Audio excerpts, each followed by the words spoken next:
Hey guys, Alyssa here, and today I shall be doing my March wrap-up. I read a lot of things in April, somehow. I don't know how.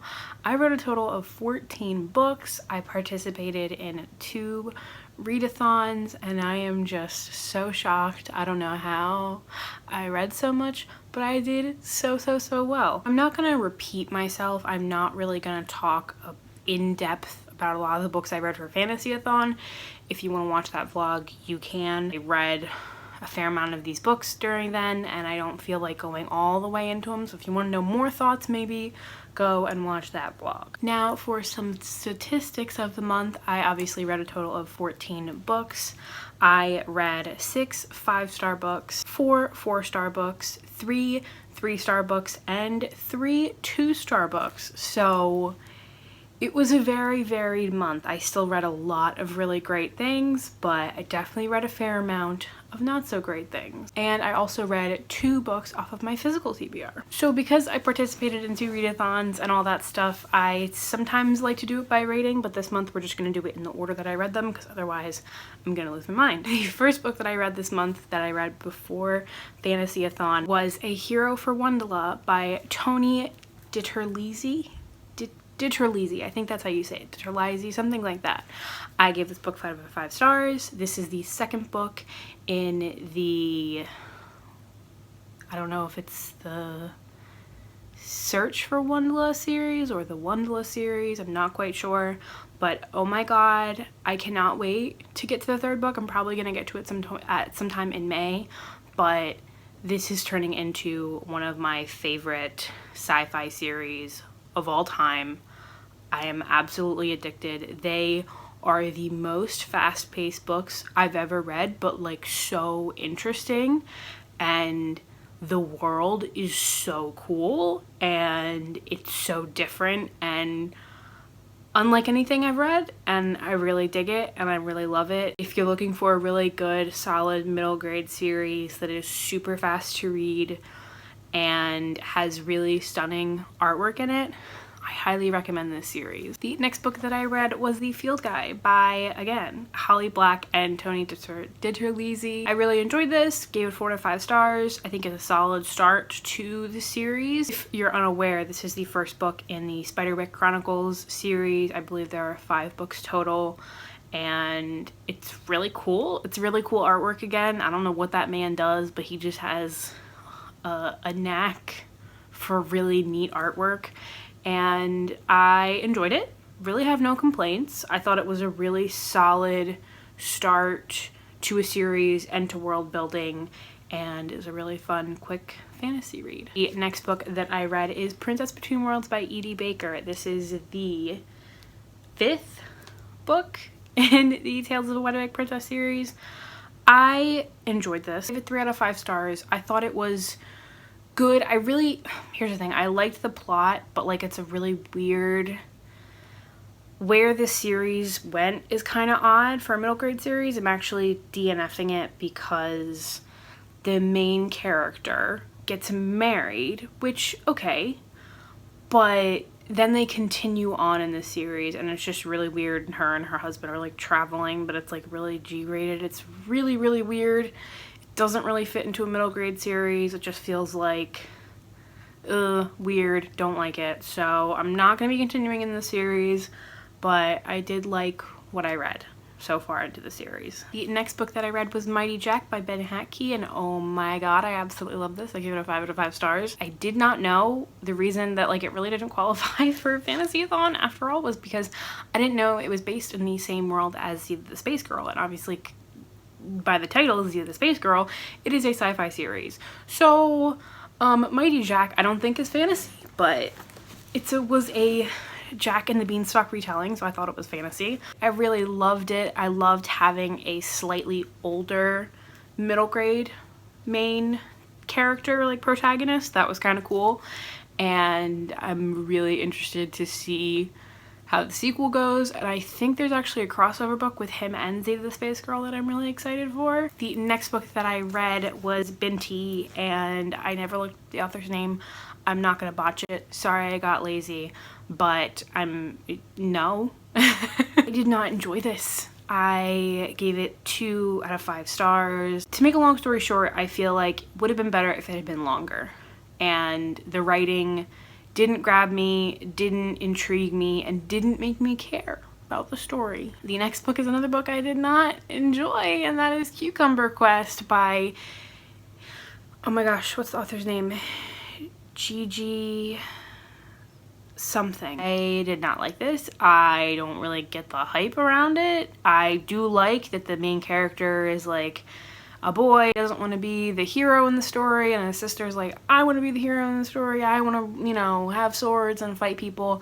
Love that aspect, but the dialogue was extremely infuriating. The characters were extremely irritating, and just overall the story wasn't that interesting. So I won't be continuing on in this one, sadly, and I really expected to love it more. But the only positive I have to say is I really like the artwork. The next book that I read was Bitter Blue by Kristen Kishore. This is the 3rd and final book in the Graceling Realms trilogy, companion series, whatever you want to call it. Oh my god, I love this book. Oh my, if I could have given it 15,000 stars, I would. This is hands down my probably favorite fantasy series of all time. I absolutely love this series. This book was so phenomenal. As you can see, those are all tabs. Those are all tabs. I fell in love with this book.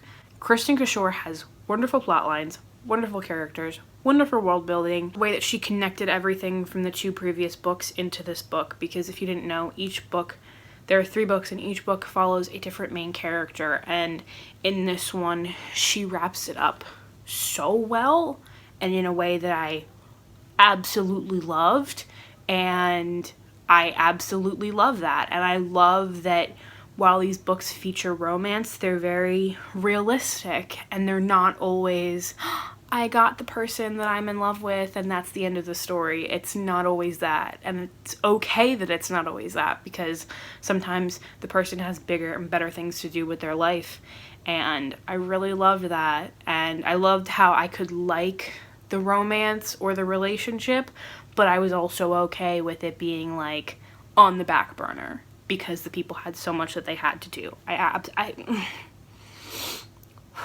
absolutely love this series. If you read Graceling and you thought that was even remotely decent, I urge you to continue because it gets so much better. Trigger warnings for suicide and mental health talk in general. So this is where it kind of gets like cloudy with the trigger warning. I don't quite know what to say.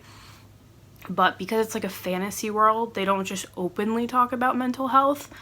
But in this book, they're dealing with a lot of people who basically are dealing with kind of what it seems like PTSD, or dealing with the events of like a traumatic like life. A lot of talk around that, and it's good talk, but there's still a lot of talk around it. There's a lot of talk about, I think, depressed thoughts slash along those lines, so just forewarning. The next book that I read was The Seeing Stone, which is the 2nd book in the Spiderwick Chronicles series. I enjoyed this one just as much as the first one, gave it a 4 out of 5 stars. Gonna continue on. Don't really have much thoughts. Then began Audiobookathon, because Audiobookathon ran straight up to the back end of Fantasyathon. So throughout the 2 weeks-ish, I think the Audiobookathon was, I did not read strictly audiobooks. I had other books that I had to read, or just I didn't like a lot of the audiobooks in my TBR. So the first book that I read for Audiobookathon was Love and Misadventure by Lang Liav. Upon reread, I gave this 3 out of 5 stars. Having reread this, I think I have other collections of hers, like more of her recent ones that I like a lot more, that I think are just overall much better. And I also don't know if I didn't like the narrator or the format of poetry in an audiobook, but I just wasn't as crazy about it the second time around reading it. I originally gave it 5 out of 5 stars, but upon reread I gave it a 3. I think that completed the challenge of reading outside of your comfort zone and reading a book in a untraditional format. I think it completed those challenges. I don't know, frankly, I don't really care what challenges I completed for Audiobook-a-thon because I didn't even follow my TBR, so we're really not going to talk about them again after this point. The next book that I read was Masquerade by Cyrus Parker. 5 out of 5 stars. This poetry book, I believe, comes out in the beginning/middle of May. This is by Cyrus Parker, who I previously read Dropkick Romance by them, and oh my gosh, I love Dropkick Romance, but I absolutely fell in love with this poetry collection. Honestly, probably my favorite poetry collection of all time.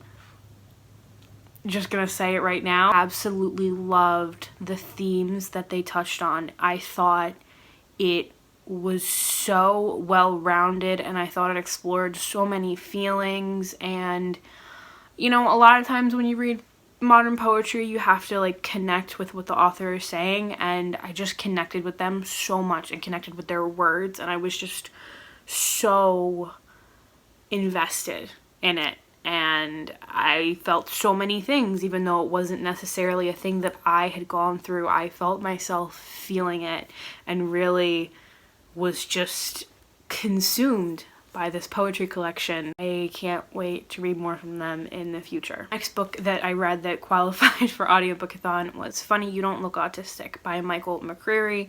This was a book I didn't plan on reading. It just popped up on Hoopla and I was like, hey, it's short.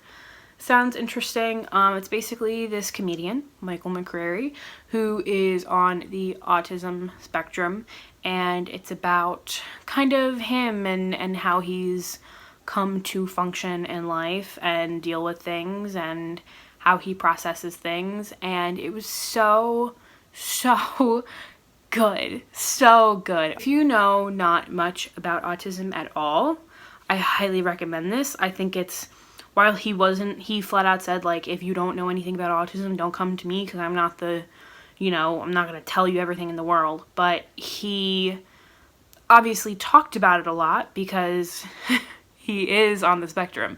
So it was so interesting, and for me, I learned so much that I didn't know. And it was really eye-opening, and I just really loved it. I loved the fact that he narrated the audiobook, and I loved how he talked about different people on the spectrum and the differences between him and his brother, who were both on the spectrum, but you know how different they are. And I just really absolutely loved it. The next book that I read was Lumberjanes Volume 10. Obviously I gave this 4 out of 5 stars. I love Lumberjanes.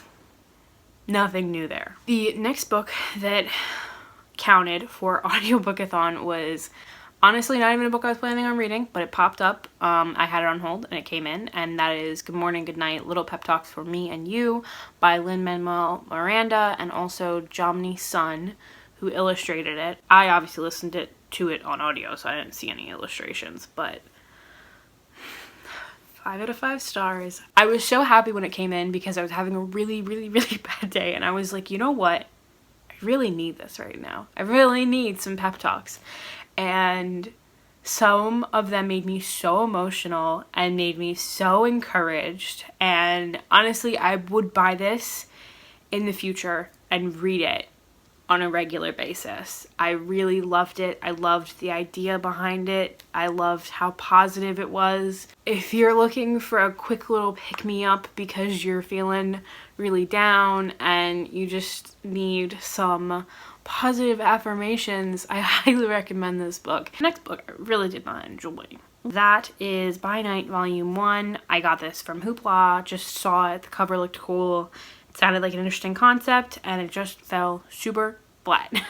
The plot was boring. It didn't set up anything and didn't explain enough to me because, okay, here's the problem with a lot of first volumes in series. Sometimes they don't give you enough information to make you want to keep going in the series. Like, I do like enough where you need to set me up and give me just enough where, okay, I'm interested, I want to keep going, but if you don't give me anything to go on, how am I supposed to know if I want to continue on in the series? So that's what happened with this one. It didn't give me enough information, and I'm not going to waste my time running around through 15 different volumes trying to figure out what the heck's going on because I don't know what's going on. So I'm not going to This might continue to be a good series, but I don't have time. If in 4 different issues you can't tell me anything, no.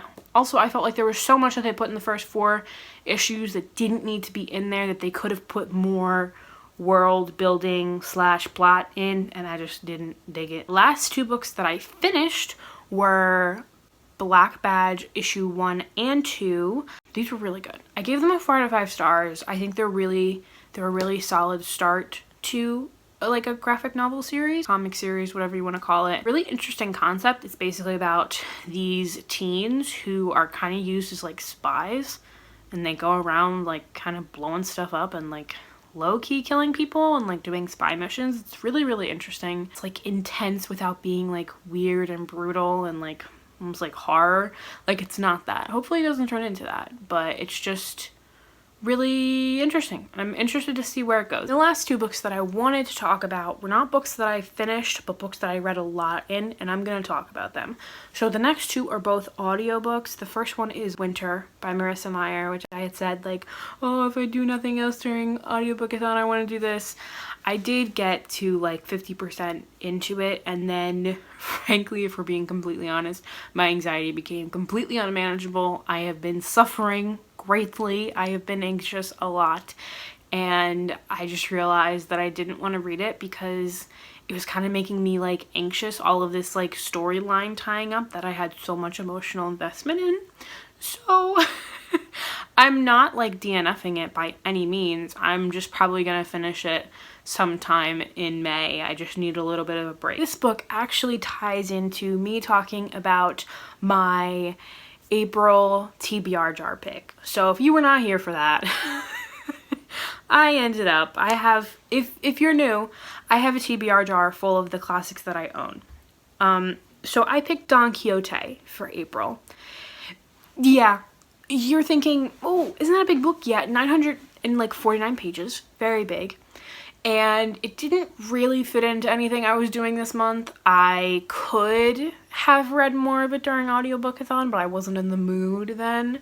Also, I had a whole big issue because I had an audiobook version of it that did not match the translation that I owned, because that's a thing. I knew that there were different translations of it, but I didn't know they varied as much as they do. It doesn't read similar whatsoever.